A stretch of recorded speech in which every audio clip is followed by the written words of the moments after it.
Eh bien bonjour, on se retrouve en ce mardi 28 mai 2024. Alors il n'y a pas eu de vidéo hier parce que c'était férié aux États-Unis.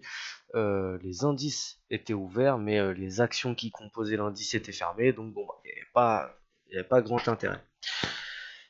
Alors, on se retrouve, non, avant l'analyse, on aura la confiance des consommateurs à 16 h. Ça sera OK tradé sur FTMO là-dessus, mais il y aura une restriction sur Wiget, donc on fera attention. Le marché risque de bouger un petit peu à ce moment-là. Il pourrait y avoir quelques fausses cassures selon la configuration des marchés, donc on fera attention. Alors,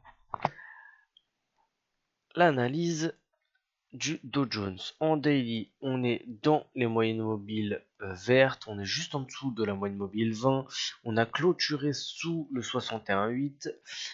Y a rien d'autre à dire. En H4, on est sous les moyennes mobiles rouges et on nous fait une espèce de belle divergence haussière sur une très très belle zone, les 39 100 chiffres ronds, et en plus qui une belle zone polarité qui a fait résistance, cassure, support, support, support, cassure, support, support, support, support, résistance, cassure, support et support.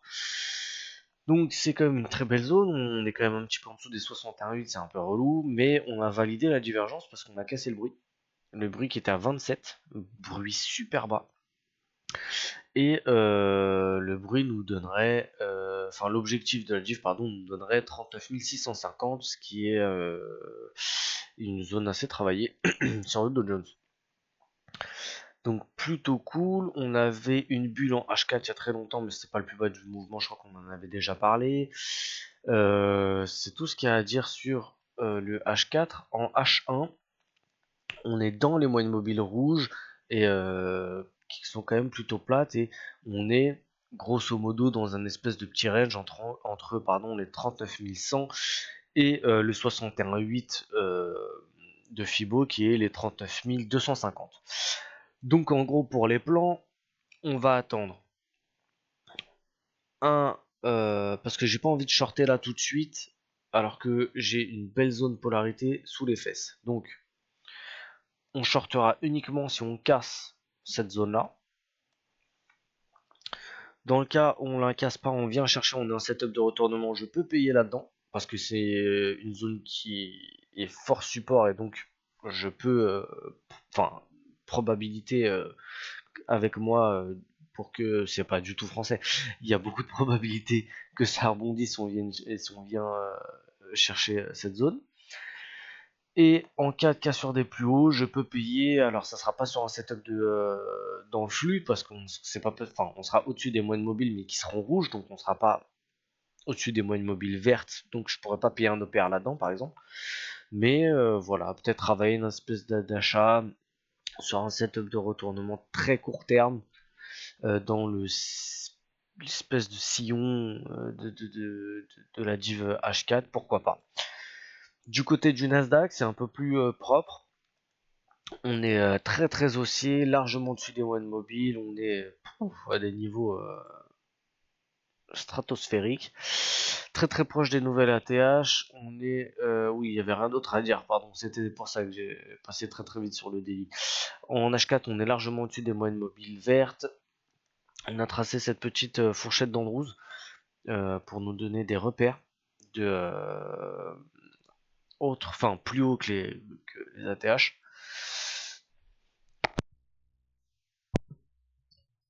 On a fait une espèce de petit V-bottom là sur la zone 18 850, qui est quand même très intéressant, largement au-dessus des MM. Pas grand chose d'autre à dire. En H1, encore au-dessus des MM, on est en train de casser le précédent plus haut. On avait fait une bulle H1 qui était le plus haut du mouvement, mais qui n'était pas une bulle rouge, donc impossible de shorter ça. Rien d'autre à dire. Donc les plans. Alors,